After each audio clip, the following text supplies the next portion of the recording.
All right, let's talk about that feeling. You see a math problem and your brain just freezes, right? You're not alone. Today we're going to tackle a classic that trips up so many people, the dreaded boats and streams question. I mean, look at this. When you get hit with a wall of text packed with speeds, times, and different directions, it's totally normal to feel a little lost at sea. This looks ridiculously complicated, doesn't it? It feels like you have to juggle a dozen things at once. But what if I told you there's a simple, repeatable framework that turns this jumble of words into a clear path forward? Seriously. So here's our game plan. We're going to crack the word code, build a simple toolkit, learn a powerful strategy, and then, of course, put it all into practice. In just a few minutes, you're going to see these problems in a completely new way. Okay, first things first, let's get the language right. Because once you really get the two core ideas, downstream and upstream, the rest of the puzzle just kind of clicks into place. It all comes down to which way the water's going. And here it is, the big secret. Downstream just means you're going with the current.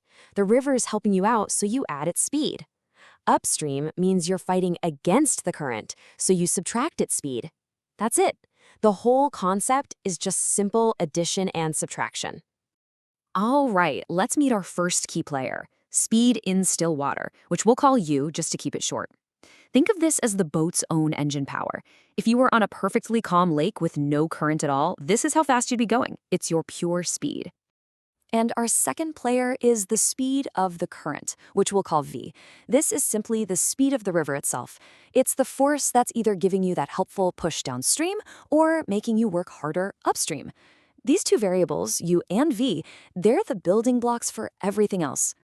So now that we have our variables, let's build our toolkit. And the good news is, you don't need a million different equations. You only need these four essential formulas that will let you crack almost any boat and stream problem you'll ever see.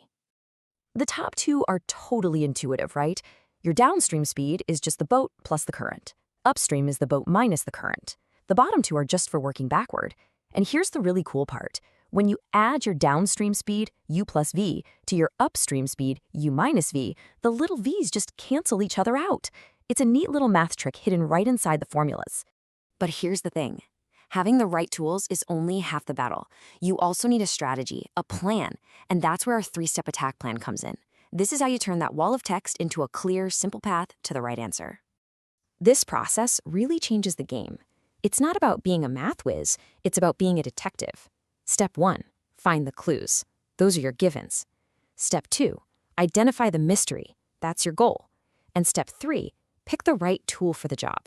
You just match your clues in your mystery to the right formula.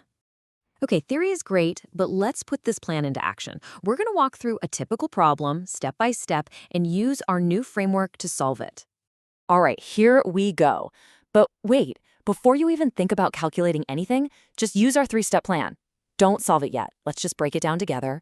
What are our clues? What's the mystery we need to solve? So steps 1 and 2 are done.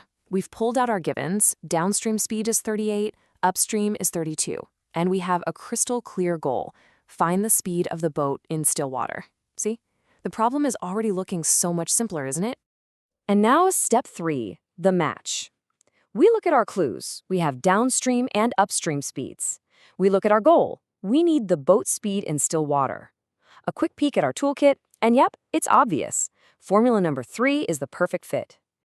And just like that, we plug in the numbers. It's half of 38 plus 32. Well, that's half of 70, which is 35 kilometers per hour. And we're done.